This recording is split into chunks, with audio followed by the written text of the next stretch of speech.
Well, hello, Tracy. Thank you so much for joining me today. Thanks for having me. I am so excited to learn more about you. You are a filmmaker, you are the founder of Schott Productions, and you are the co-founder of Reading Film Fest. Um, Also, interestingly, you are a clinical social worker and you spent many years as a clinician.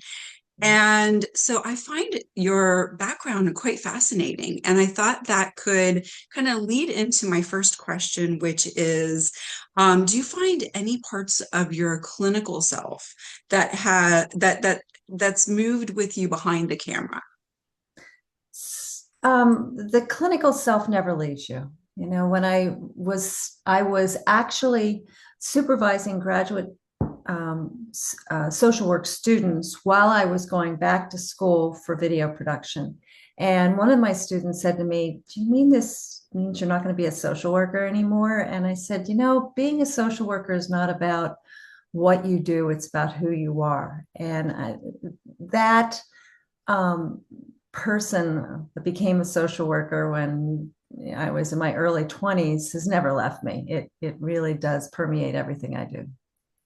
Wow, I love that. I love that identity that you are a social worker, and that kind of branches into your film work and every part of who you are.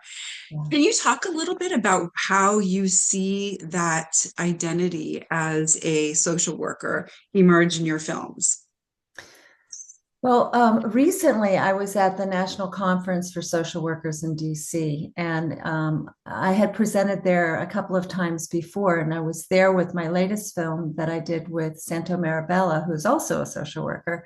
It was his adoption story called Il mio posto a tavola. And we were presenting the film, and I was walking around the conference the day of the presentation, which was that night. And I was like, wow, I'm back with my people. I felt so at home, in that environment. Um, Social workers are by nature, um, they're problem solvers. They're people who are always kind of looking out into the community to find a way to make a positive impact. And that's one of the reasons I'm drawn to documentary film. When I was practicing as a social worker, I was doing child and family therapy, individual therapy, with a lot of women. And, so it was kind of like making this impact on a micro level. And then when I started doing filmmaking, I really felt like I was moving into the macro world. So I could, have an impact beyond what was happening in the clinical setting and more into the culture. Yeah, that makes a lot of sense. I love hearing about some of those qualities of problem solving and making the world and making lives a better place and moving from the micro to the macro. That makes a whole lot of sense to me. What about the opposite in terms of your role of a filmmaker? Did you sense this while you were a social worker, or how did that emerge? That like sense of identity. Well, when I became a filmmaker, I was as surprised as everybody else. It was not something I had planned. When I was really young, when I was, in high school, I was was active in the music department and, yeah, in acting, and I always loved that stuff. But it always seemed kind of frivolous on the outside. I was much more serious than that. Um, and when I was practicing social work, I never would have imagined that I would make this transition into this career. But, life happens. And after my second son was born, I was like, I don't really have the emotional wherewithal to keep doing clinical work. I'm exhausted being a mom of Mhm. two. I just felt like my boundaries weren't good enough to really, step aside and, draw a line between personal and professional. I just wasn't that good at it. I carried it with me and I was exhausted. So after Ian was born, I said, that's it. I'm not going to be a social worker. I'm going to be a stay-at-home mom. I always say that lasted a nanosecond. because that's also not my DNA to be a stay-at-home mom. And that became very clear. One day my husband came home from work in the middle of the day, he'd pop in and grab lunch and go back. And he popped in to grab lunch, and I was sitting in the family room watching Barney. And the baby was sleeping, and the 4-year-old was playing with trains, and I was watching Barney by myself. And he said, "Hey, what are you doing?" And I'm like, "I'm watching Barney." And he's like, "Yeah, but the question is why?" you know. And I said, "I could write a better television show than this. I can't believe this is the best PBS can do." And clearly concerned for my mental health, said, "I think you should do that." So, and I was always a writer. So I sat down and I went out to Borders. This is how far long ago it was, and Borders was still in business. Bought a book on script writing, came home and wrote a children's television show, and called Animal Rap. And my husband's a veterinarian, and kind of put him in it. It was this whole thing. And it was really about children's mental health and education. And it was a show geared toward kindergarten kids. And after I was done with it, I was like, I don't know what to do with it. And somebody said, "Oh, Kutztown University right up the road has a video production program. Why don't you show it to them?" So I took it to the head of the department. He read it. He said, "Classes start next week and you should join us." And I'm like, he goes, "We have a master's program." I'm like, "I already have a master's degree in social work. I don't need another master's." He goes, "Well, just come to class, see if you like it." So I went and I got hooked and ended up a couple of years later with another master's degree, this time in telecommunications. And in the meantime, I did a student film that was based on Animal Rap. And then I took that, I did a research study because I'm an overachiever. You had to get your master's, you either had to do a student film or a research study. I did both because I did a research study on the effectiveness of the film in teaching young children. And so then I took it to PBS after I graduated, and WHYY was interested. And then there was no funding, and that all went away. So that's a long answer to a short question. How did I make this transition? I started out because I was a mom and a former therapist and somebody who had a pretty solid education in child development, and said, what's on TV for kids? There's a lot of crap and we could do better. And that was how I made my way into the world of production. Wow, that's an amazing story. I love first how you kind of paint the picture of when you were in high school, and it sounds like that creative mindset and that creative spirit was always with you. Yeah. And you became a therapist. And I also love the story of when you were talking to your husband. He came home and saw you watching Barney. It almost feels like this light bulb went off in your head. And Yeah. it really developed this momentum for you to go back to school, create Animal Rap, which is super impressive, and really work your way up to eventually where you are today. What a journey. Yeah, it's been fun. It's been a life. And I don't know that my particular path is pretty unusual, but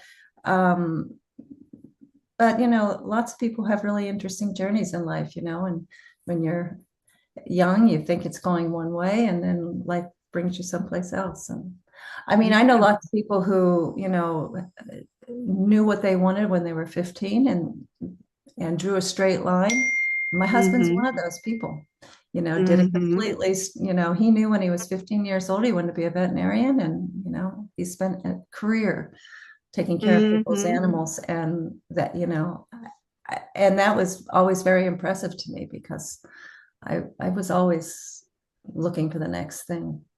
But I've been doing Yeah. this for a while, so I don't know what the next thing's going to be.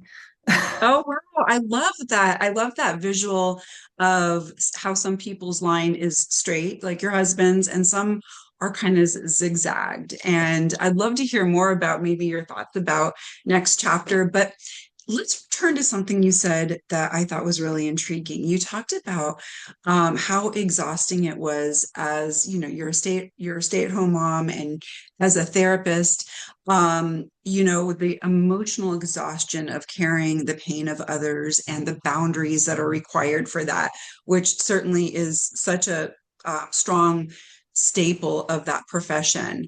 I'm wondering if thinking about boundaries and the emotional exhaustion to kind of carry the pain of others at the micro level, now at the macro level as a filmmaker, when you're really investigating and immersing yourself in other people's stories, can you tell me about how the boundaries might look different or describe that process? Well, for me, this being a filmmaker is, the boundaries are really different. You know, I start every conversation with a release form that allows me to tell the story. So instead of carrying the story, I'm sharing the story. When I started Schott Productions, I came up with a tagline that said, finding and sharing the stories that matter. And that's stuck with me. I think that storytelling can be incredibly powerful. I think that particularly on film, since so few people read anymore, Mhm. the power of storytelling on film and video and media is especially important. And so for me, I'm able to take those skills that I learned as a social worker, as an interviewer, have people tell me things that maybe they didn't know they wanted to share, you know. Mhm. Um, but I never share anything that people don't want to share. Mhm. I've had 3-hour interviews with survivors of domestic violence homicide attempts. Um, you know, really go deep into into their stories and say to me, I've never told anybody that. And I'm like, are you okay with me sharing that? And they sit back, and nobody's ever said no, Mhm. because there's something incredibly empowering about getting your story out Mhm. and not just carrying it around. So it almost becomes, a therapy on a macro level, because the viewer um, takes that experience and internalizes that experience, as well as the person who is sharing their story.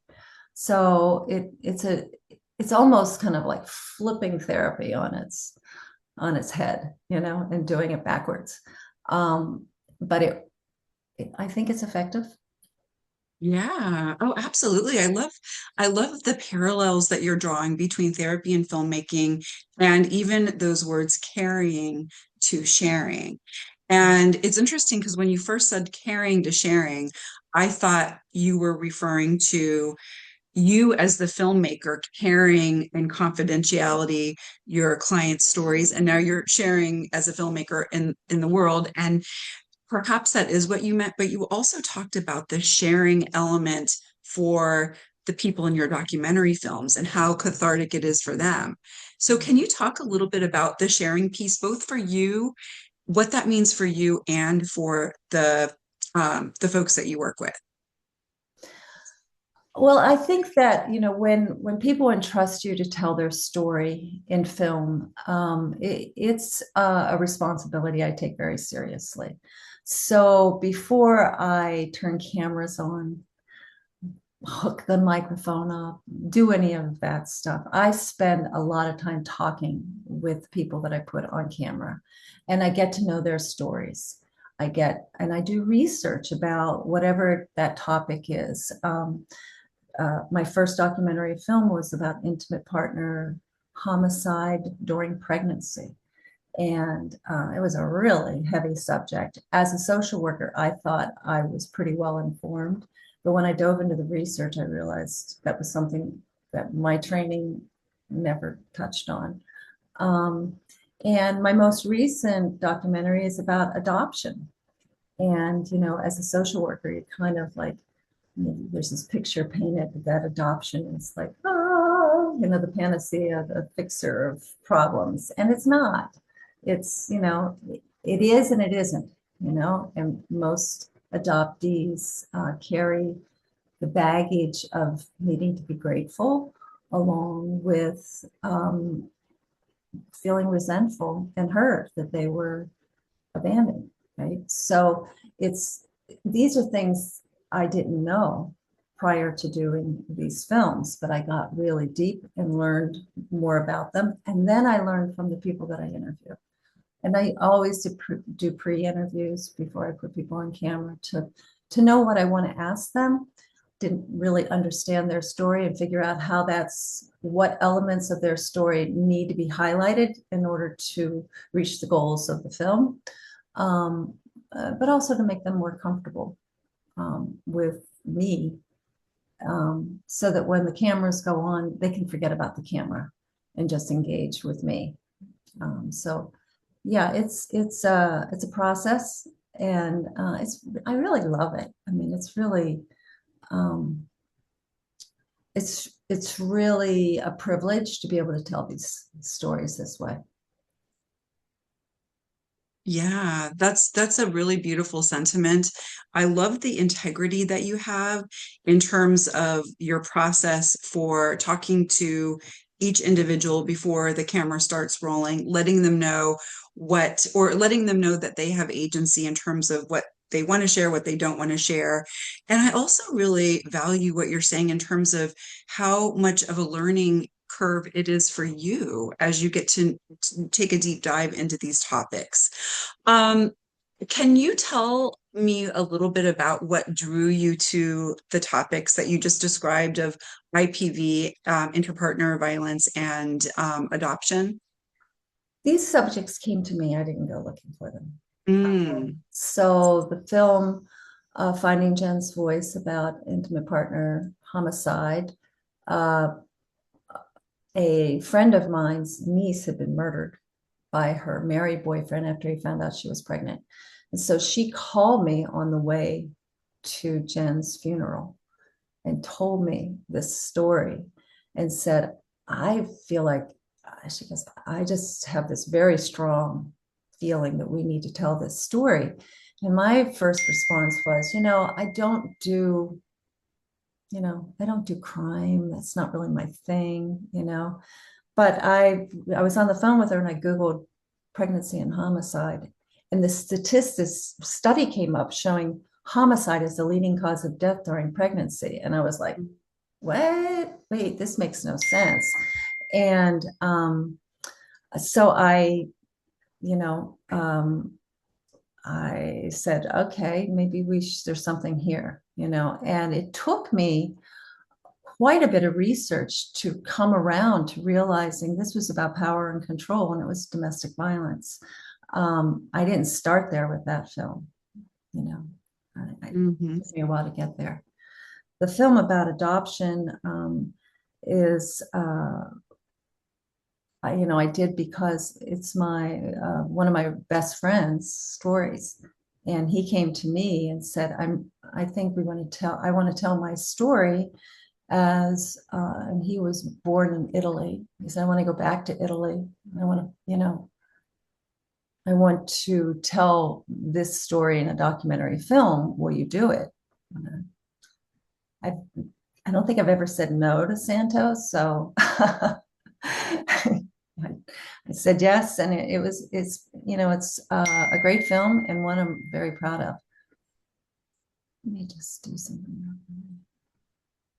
Yeah, that's amazing. I love how obviously documentary filmmaking, you're telling a story, but I like how you couch when the verbiage you use when both of these individuals came to you and wanted to tell their story, and you really want to give voice to what they went through. I love that you are honoring the experiences that they navigated. I think that's such a that's so altruistic in terms of really capturing their experience and telling the world and having that sharing component, as you mentioned. Let's go back to the first movie when you talked about hearing about your friend's niece, I think you said, who was tragically murdered, and you did some research and found out how prevalent it was. And then you learned about the power and control piece. It sounded like that piece kind of came towards the end of the filmmaking process. And I'm curious if you can share how some of those narrative threads come about. Well, that bit of information came to light with just doing research, right? So I kept diving and looking in, trying to find who was studying pregnancy and homicide, and it kept coming back to these people who were well known in the field of intimate partner violence research, and I was like, oh, but there was no previous violence in this relationship. So that doesn't really fit. And so I tracked down a researcher who at the time was in New Orleans at Loyola University, Ray Taylor. She had done a dissertation on intimate partner violence during pregnancy. Well, I found, you can find anything online. So I found her dissertation and I read it and I called her, tracked her down. A little bit of detective work, like, goes on. That's where the journalistic part of documentary filmmaking happens. And I found her and I said, I read your dissertation. She said, you read my dissertation? Nobody reads dissertations. And I said, well, I did. And and I told her about Jen's story, and I said, but this is kind of atypical because I don't, there was no previous history of violence in this relationship that we know about. And she said, that's not that unusual. And up to 30 to 50% of these homicides have no previous history of violence, but they do have a history of power and control in the relationship.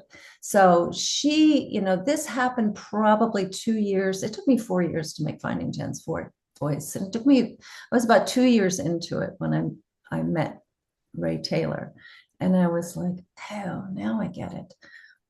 So that took me down a path, and she helped make some really key introductions, including to Dr. Jackie Campbell, who's considered the guru of IPV research. And I started doing interviews with these folks, and it really helped me figure out what it was I wanted to say.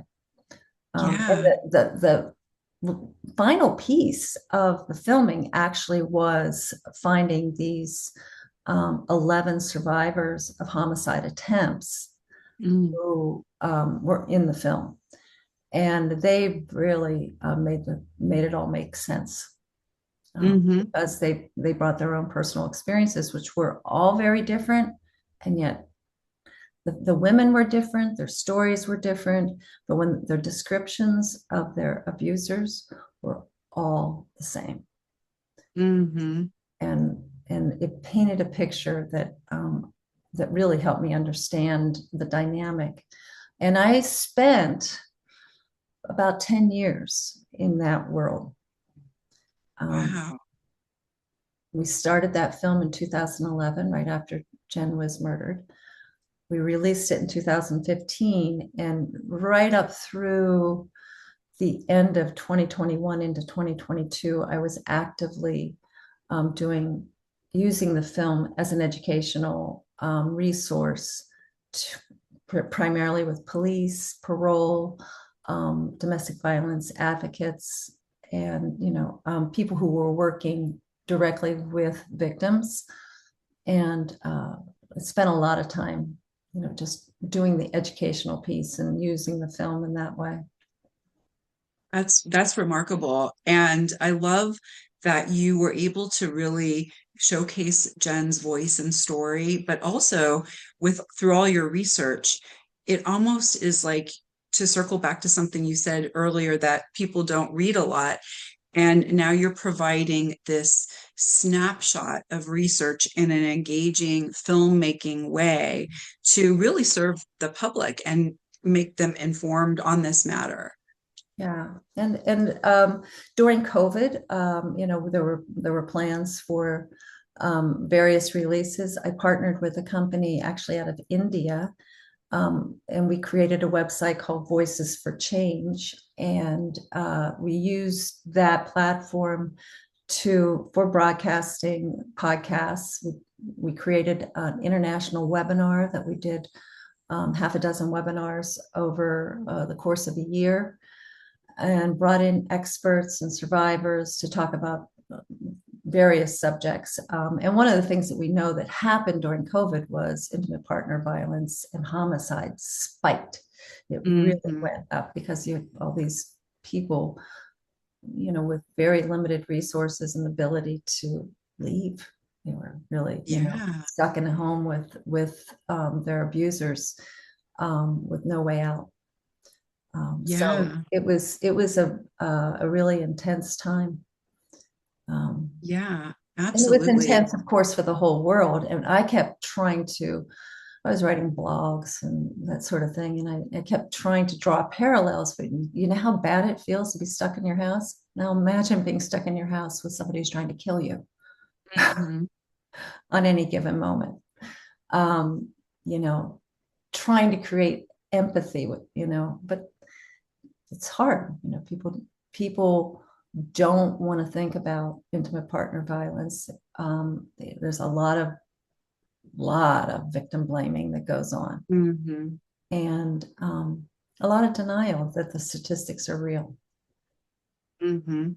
Yeah, I really appreciate all that you have done to contribute to the awareness of IPV. And there's a lot of unknown factors, and as you mentioned, a lot of denial. Mhm. Um, let's go back to something you said earlier about the boundary piece, and just the exhaustion, the emotional exhaustion of working with folks one on one. And as you're talking about making this movie and really diving in and swimming around and um, making something so comprehensive, can you share a little bit about the emotional impact it had on you as a filmmaker? Well, in the filmmaking and production world, um, we work by the day, right? So, if you're doing a job for somebody, it's a day rate. Your basic day is always 10 hours, right? And Derek Diener was my production partner in this, and he shot the majority of that film. And we would do an interview, and we would work 5 hours, and we would both be exhausted because Hmm. just of the emotional content. We'd like get in the car and put the gear away and look at each other and go, that was a lot. That was a lot. Let's go get dinner. Let's Hmm. we're not going to try and do anything else today because we were wiped out. If you're truly listening and in touch with these intense stories, you're going to be tired. And especially when you're an empath, you're just going to carry that Hmm. stuff with you. Yeah, I completely agree.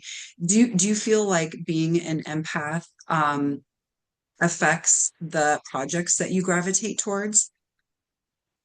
Yes. I definitely gravitate toward projects that touch on mental health topics. I mean, there's no doubt. I mean, I don't think I'm doing it, but somehow and those projects seem to find me. It's not like I go looking for them. They all, they come knocking at my door in one form or another. Um, and locally, I've done a lot of work with our local mental health department.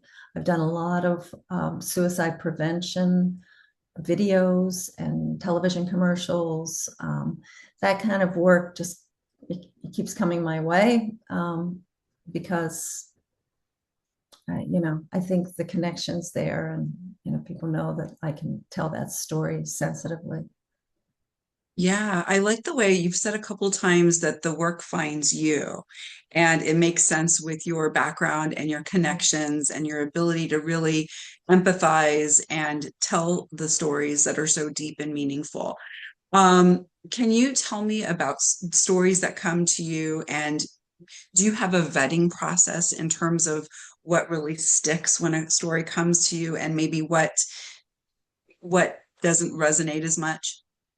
Well, part of what I want to be able to figure out is, filmmaking is expensive, right? Hmm. It's not like writing a book. You can write a Hmm. book by yourself and all it takes is your time. But when you're writing doing a film, I'm paying at least one videographer, director of photography. I'm paying audio people. I'm paying for equipment. I'm paying for production support. I'm frequently paying for travel. There's a lot, and then there's the editing process, right? So it costs money. So part of my vetting process is this something we can get funded? Do you have funding in place? Is it a story that is it just your story? Or is it a story that's going to have an impact on the community at large? Is there a message in your story that's going to help other people in similar circumstances? Is there a message in your story that's going to have a political impact that maybe will help drive policy change that helps other people in similar circumstances? It's got to, it's got to be more than, somebody telling me their individual story, unless it's just incredibly remarkable or entertaining. There's room for entertainment in this world. I co-wrote a dramedy a few years ago called Le Bon Chef, and it's still on the shelf. But I spent a lot of time working with my uh, friend and co-writer Sue Lang to put that together. And that was all about just fun. It's just about making people smile. So there's a place in the world for that. But what am I where's my comfort zone? Certainly working in the documentary space, and telling those stories that I feel like make an impact. Yeah, I think that's well said. And I can see that macro side of you where you really want to make movies that have an impact that's universal, that's relevant. And even you mentioned can potentially impact policy change, which that social worker in you, I see that threaded throughout, which is really Right. quite amazing. Um, do you find yourself thinking about a story that you would love to give voice to that hasn't been documented in our film world that you would love to, expose or give voice to? I always have one in the back. You know, I've been chewing on one for the last few months that, I just haven't had time to pursue. And I won't talk about it because, I'm not giving somebody else the idea.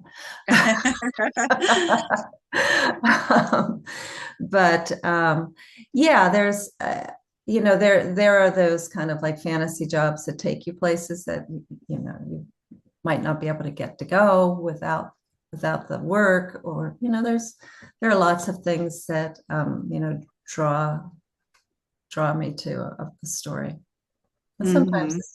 sometimes it's the subject, sometimes it's the person, um, and sometimes it's just the opportunity to tell the story Hmm. in a way that's unique or different.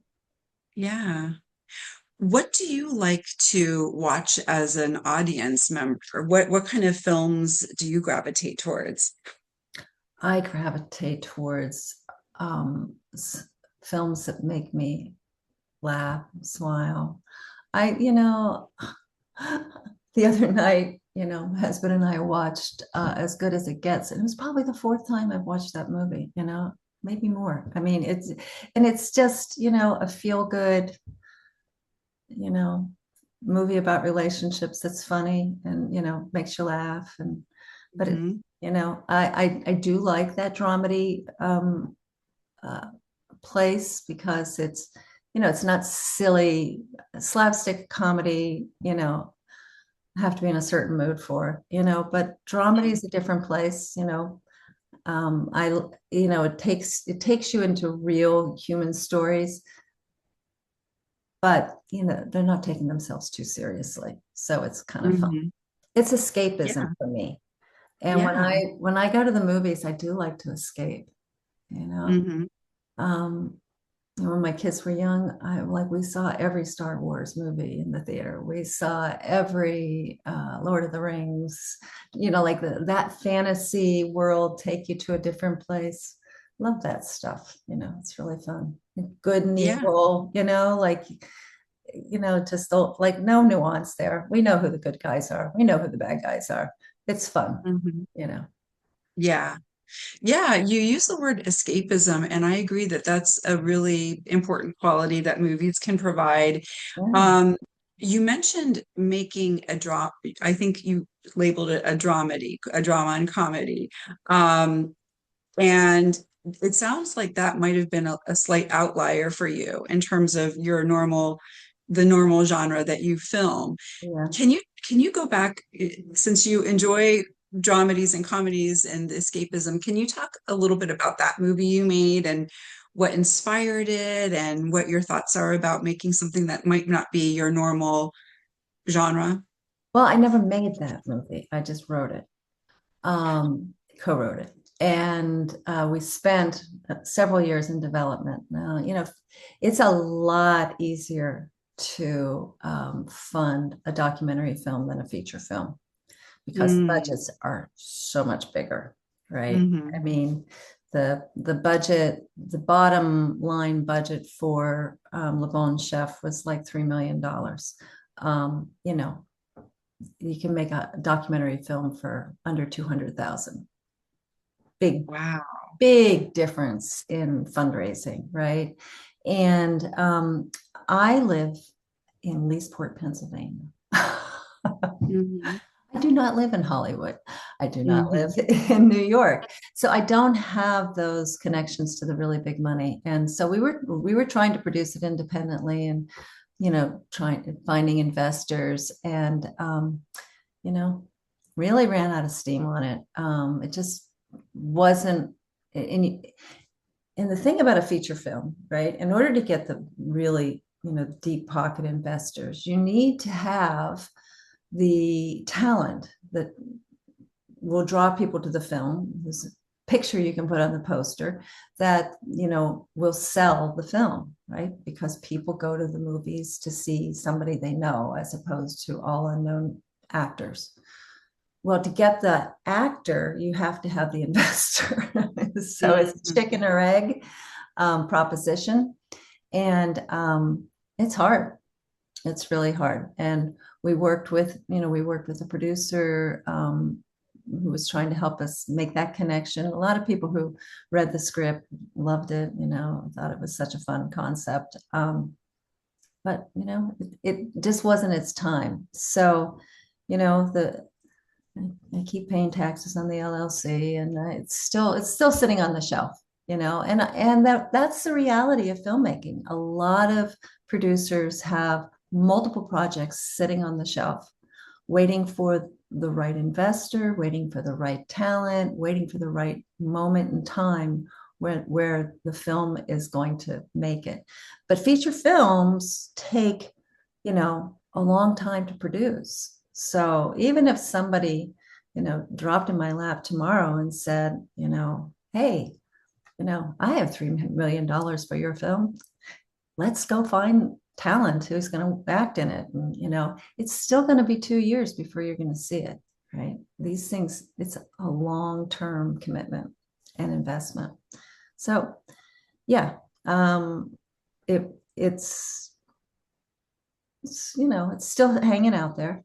I haven't given up on it, but I know how these things work. Just you've got to be willing to kind of flex with the opportunities. Yeah, that's really interesting. Not only the budgetary differences between a feature film and a documentary film, but just all of the other elements that are needed for each, and the differences. Um, they're quite striking and very interesting. I'm glad you pointed them out. You mentioned that it's on the shelf, and you said that that's not uncommon for filmmakers to have movies on the shelf.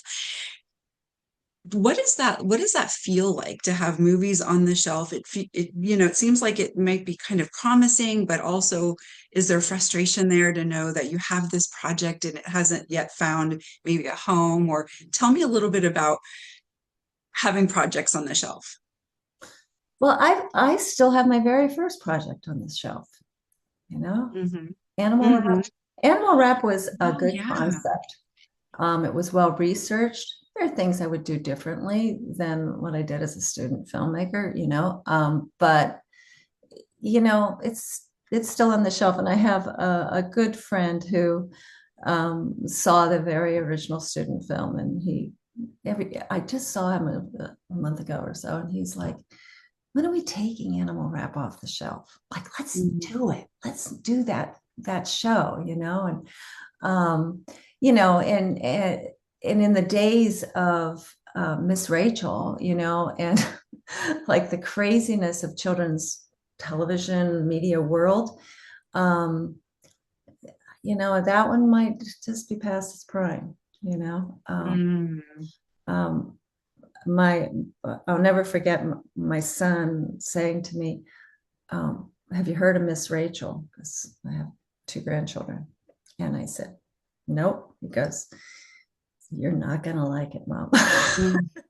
this this this woman makes a crazy amount of money, and she's just doing stuff in front of with no production values in front of green screen, and like has taken the world by storm with these YouTube videos. And I watched it and I'm like, you're right, this is making me crazy. But to Miss Rachel's, she's a psychologist. Like she didn't come at this as a filmmaker. She came at this as somebody who, cared about kids and knew how they learned. And there's a reason that she's done great stuff, even though the production values make me insane. But they've gotten better through the years. But it's children's television's a whole different place. So yes, back to your question, stuff sitting on the shelf.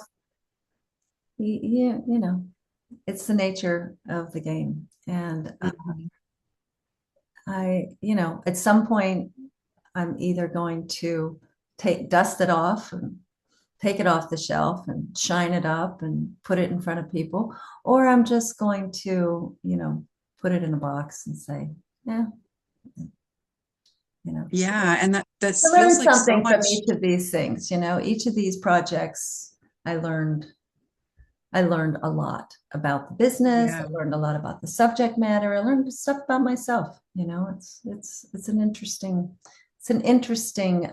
business to be in if you're open to uncertainty. Hmm. If you need a steady paycheck, if you need to know what you're doing tomorrow, next week, next month, or next year, this is not the business for you Hmm. because it Yeah. requires a lot of flexibility. And, the pay stream sometimes is good and sometimes it's not. So, Sounds like a lot of patience is required, which I tip my hat to for having that patience and flexibility. You also mentioned video or YouTube productions. If I heard you correctly when you were talking about Miss Rachel, is that correct that that's you were that, referencing YouTube productions well, versus well, she just went, I think, straight to YouTube with that production. She didn't wait around for somebody to buy it, broadcast it, sell it. Mhm. She put it up on YouTube and she got a following. And, 99% of the people on YouTube think that that's going to happen for them, and it doesn't. I Hmm. mean, I've like, put webinars and podcasts and some of my work up on YouTube. I actually just recently released Finding Jen's Voice to YouTube. It used to be, you can only see it by, streaming it and renting it. And I just was like, it's time to let it go, put it, let it loose in the world. And interestingly, I've been getting like people reaching out about the film since I put it on YouTube. So, it's YouTube is a very public forum. Monetizing on YouTube is way harder than it looks. And we're really talking about those uh, people who are willing to like spend their lives being influencers and social media, you know, Hmm. gurus, and it's just not my scene. So, but that is kind of the so-called equalization of the production world, is we're not dependent on the PBSs and networks, and even the streamers to get our work out there. You can do it yourself, but it's hard. Yeah. When you think about the advantages of going the YouTube route in terms of it's more accessible, but at the same time, the downside is it's hard to get a following. What are some other maybe pros and cons of YouTube versus film and vice versa? Like the traditional film making model versus going the YouTube route. Well, it's more democratic, in the media production has evolved over the last 100 years, from a studio controlled environment to more indies. And many more independent films are made than studio films, but the studio films control the theaters. The studio films make the money, and the studio films are the ones most likely to have the resources to pay the talent, to pay the Brad Pitts and Meryl Streeps and Tom Hanks, and you know all of the Denzel Washington. All of these folks make a lot of money on their films unless they find an indie that they like and they want to support, and they'll come in as an executive producer and act in the film as a way to help promote it. But it helps if you're like Tom Hanks' son, to do that. Those opportunities are hard to come by for indie filmmakers.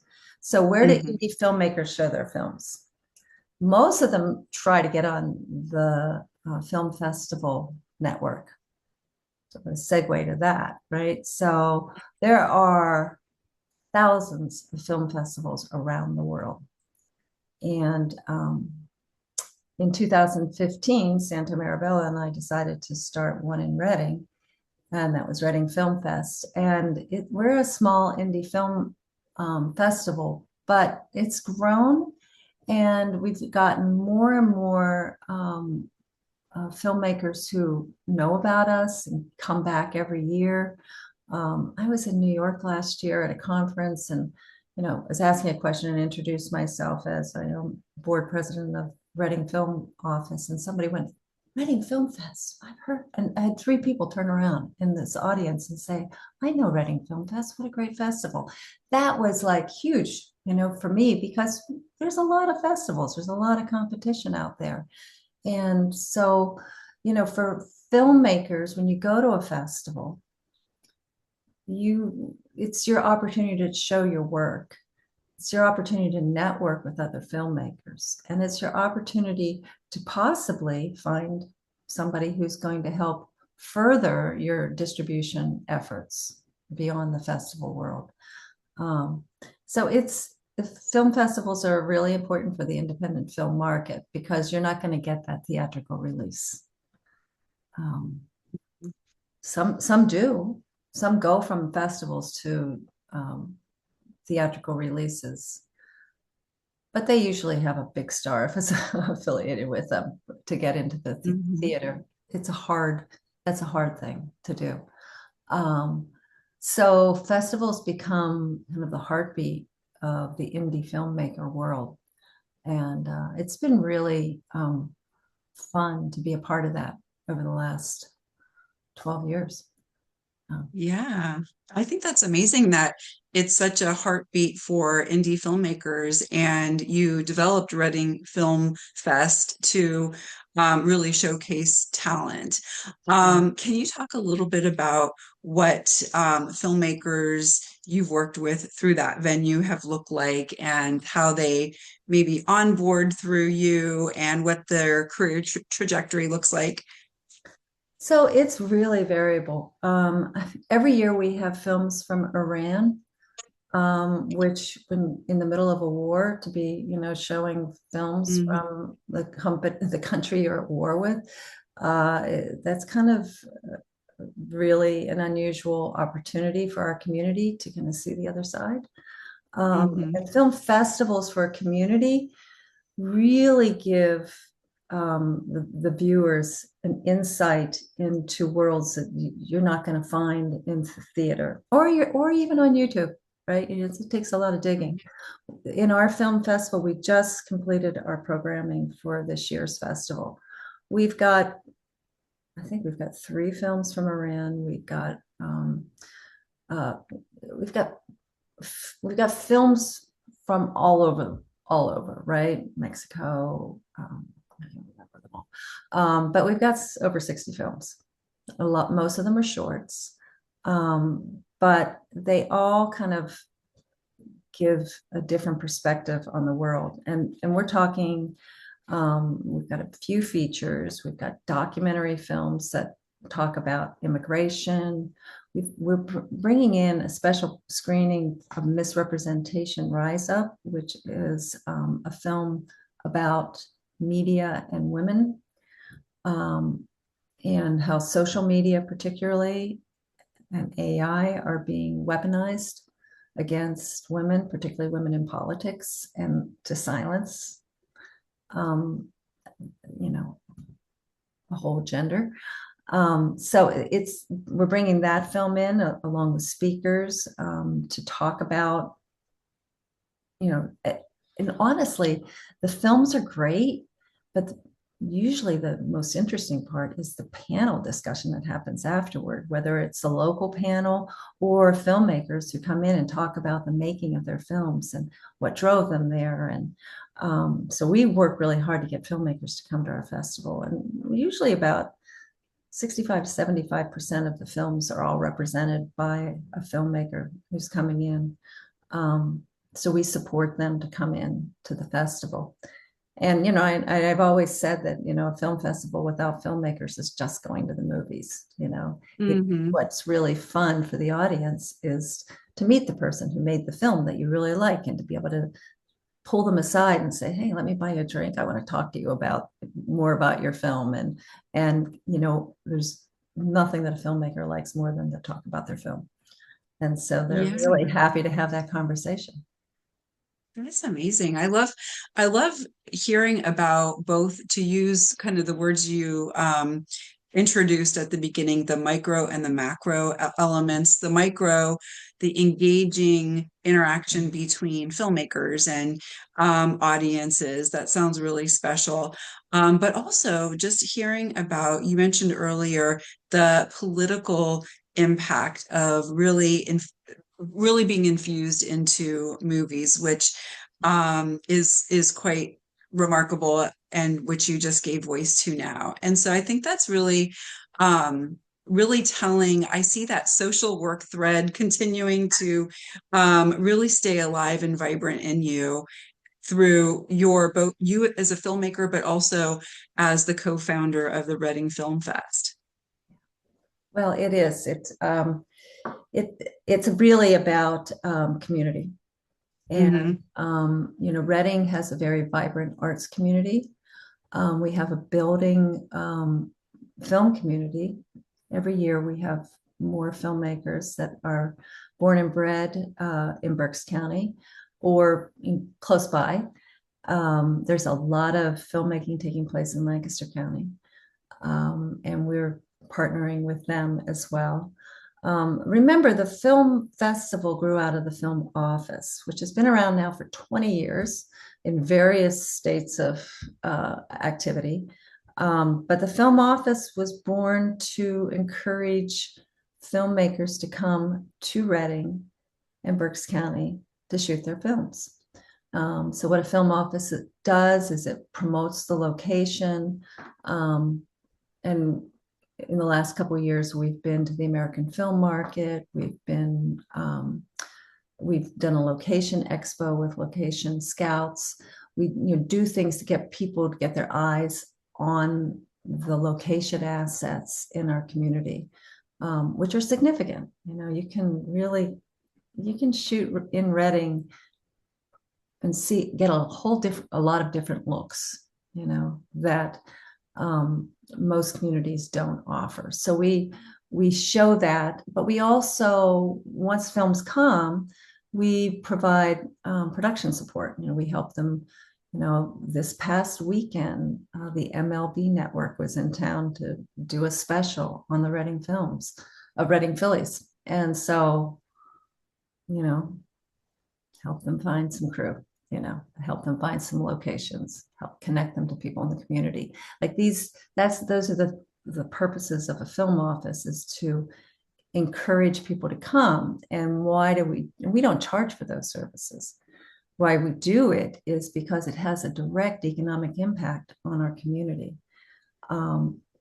Because when films do shoot here, they get hotel rooms, they hire caterers, they go to our restaurants, they hire local talent, and they put eyes on our community that are positive. So there's a whole thing called film tourism, where people visit cities that they know their favorite film was shot. I mean,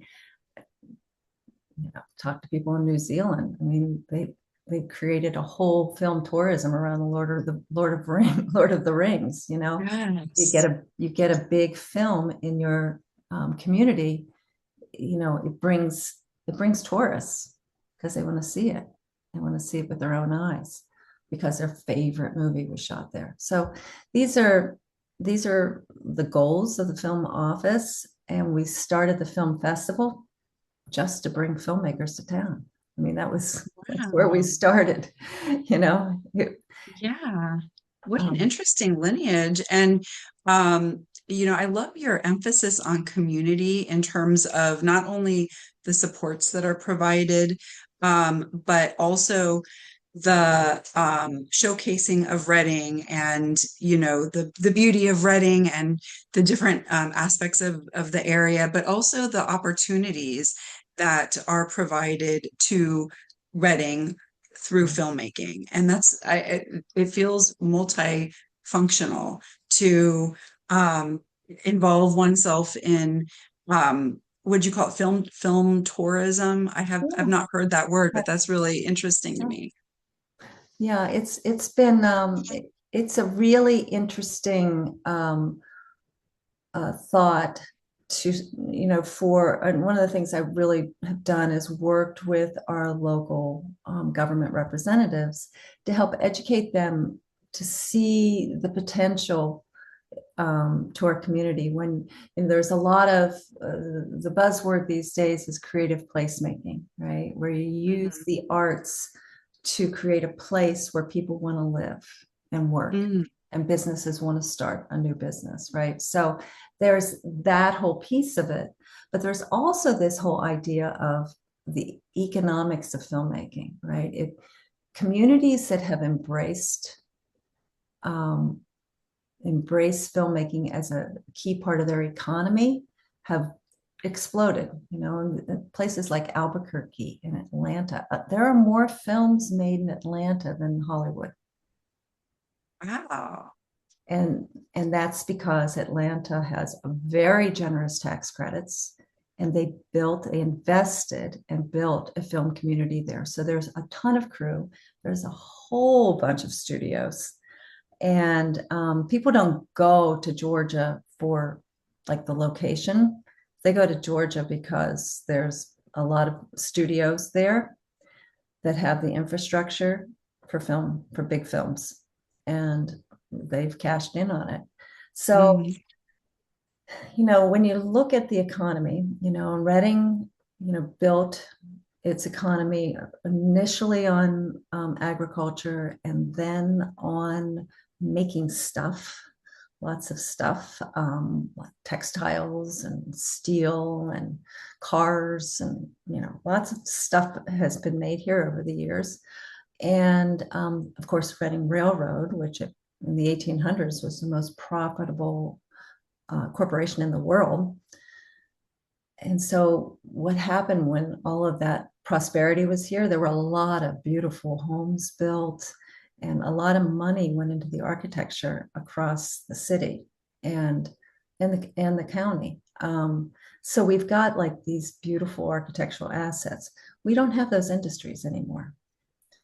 And when you look at projections of various industries, whether or not they're going to stick around, media production's not going anywhere. It's, Mhm. it's projected to continue to grow exponentially over the next 20 years. So investing resources into media, creating an economy that supports media production makes a lot of sense if you want to have a sustainable economy in a region. So that's the message that I keep harping on with people, and they all start looking at me like this, like, really? Somebody's going to come here and make a movie? I'm like, yeah, people are doing it already. This year already, we've had 3 feature films shoot in Reading, um, 3 major television shows shoot in Reading, and a huge television commercial project that came down from New York to shoot here. Um, these have an impact on our economy, and these films weren't blockbuster films. They weren't Marvel films, which, by the way, Pittsburgh cashes in on in a big way. Mm. Um, This is so fascinating, Tracy. Not just Reading, but as you know, Pennsylvania is filled with small towns that were once vibrant, had vibrant industries that are no longer in operation, and many towns throughout Pennsylvania and throughout the country have been decimated by that. It truly never occurred to me how media production could be a means of economic growth for a town or community. That really is quite fascinating. I wonder how many people don't know that, and how that could maybe offer a unique and creative way of maybe breathing life into a town or a city. well, I think that production, media production, particularly film production, it still has this mystique around it. When I tell people I'm a filmmaker, they go, like, they think it's like really romantic. It's not. It's a job that's hard, that requires skills that I learned. Mhm. I learned on the job, and I learned in school. These, and they're things that can be taught. It's a real job. It's not just this whole La La Land, Mhm. which, by the way, I love that movie. But that was fantasy, like that's not Mhm. really how the world works for most people who work in this business. But it's a real business, and it's a real job, um, and there are jobs to be had all across Pennsylvania Mhm. in media production. And some people are doing small work, and some people are working on big films. Some people do a lot of commercial work. We have a huge pharmaceutical industry in Philadelphia, and there's a lot of money to be made making those prolific pharmaceutical commercials that you see everywhere. Somebody's making Mhm. those things. So Yeah. it is a business. It's a real industry. I just want to comment on how inspirational it is to hear you say to everything that you said today has been inspirational. But one of the takeaways as we kind of come to a close with our conversation, I really want to point out and encourage people who are watching this to find inspiration in your story. Because as you just mentioned, I do think there's something that feels inaccessible about the filmmaking industry. And we tend to think of, oh, Hollywood, and you need to start out, when you're maybe fresh in your first career. But to hear somebody who has such an impressive foundation, and you're a social worker turned filmmaker, and just knowing and maybe giving permission to ourselves to take those risks and follow our dreams is quite it's really fantastic that you did that. And I think it also is a role model to others to really pursue what they're passionate about and to find the accessibility in that path. Well, I think that, if there's anybody out there listening who is interested in filmmaking and thinks, oh, that would be kind of cool, but I don't know. Hey, come to the Reading Film Fest. You can meet dozens of filmmakers there who are doing the work, and to various levels. I mean, we have a whole bunch of student films coming, and people are putting out some really good work on small budgets. Lots of times it's self-funded. Sometimes they have no budget at all. They're just calling in family and friends to, fill the roles that need to be filled. But they're telling really compelling stories, and those stories can make an impact. And they don't, they're never going to see a theater outside of a festival, perhaps, but that doesn't mean their work isn't important. Yeah, I wholeheartedly agree. And thank you for extending that invitation to folks to attend the Reading Film Fest. And you guys are going to be there, right? Yes, yes, we are going to be there as well. Okay, here's the shameless plug, November 6th through 8th. And you can learn more at readingfilmfest.org. Wonderful. We'll put the link in the bio as well. Great. Thank you. Thank you, Tracy. This was so amazing. And I just really appreciate you taking time out of your schedule to talk with me and really just highlighting your career, your passion, all the wonderful work you're doing in each of the hats that you wear. Well, thanks so much for listening. Appreciate it.